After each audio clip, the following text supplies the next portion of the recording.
So you're getting ready to train and you wonder, how should I warm up? What's the most effective way to warm up? What's up, everybody? My name's Dr. Michael Mash, and today we're going to talk about effective barbell training warm-up strategies.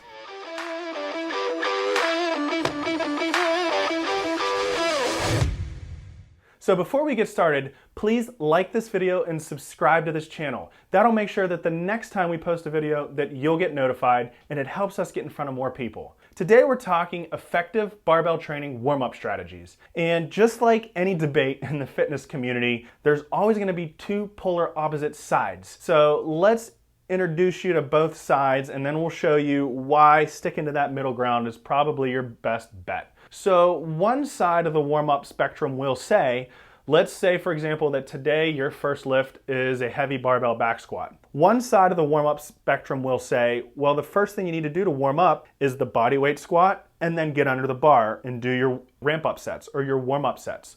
The other side of the spectrum will say, whoa, back up. The most effective way to warm up is we need to do some 10 minutes of general cardio just to warm the body up, then some foam rolling, then some stretching, and then some dynamic activation work. This whole process can probably take 30 to 40 minutes before you even step under the barbell.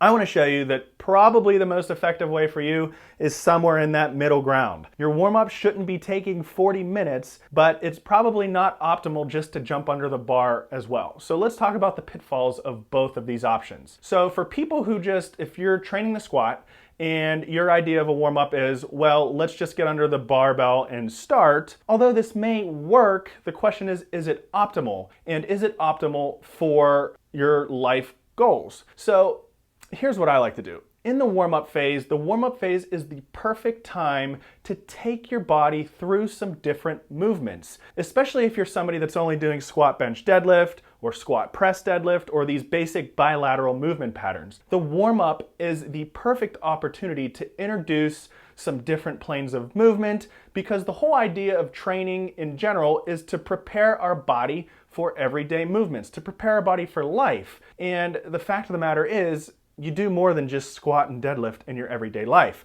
You're moving, you're rotating, you're bending over, not necessarily keeping a neutral spine. So the warm-up is the perfect time to get some of these movements in, to sprinkle them in without detracting from the entire workout. So for example, an effective warm-up may be 10 bodyweight squats, 5 reverse lunges, maybe a reverse lunge with an overhead reach just to get some lateral flexion in there, then a single leg RDL, and then maybe some glute bridges. You may not be doing a loaded glute bridge in the workout, but you at least want to take your body through these different movement patterns just to make sure you're hitting it with more than squat bench deadlift. So that's what I would recommend when it comes to an ideal warm-up. This shouldn't take more than 5-10 minutes, because you don't want to get the whole way to the other spectrum, right? Where you need 10 minutes to go on the bike. Then you need 10 minutes of foam rolling. Then you need 10 minutes of static stretching, 10 minutes of dynamic stretching before you even step under the barbell. This is a waste of time. So you want to shoot for that middle ground. So again, an effective dynamic warm-up should take anywhere from 5 to 10 minutes.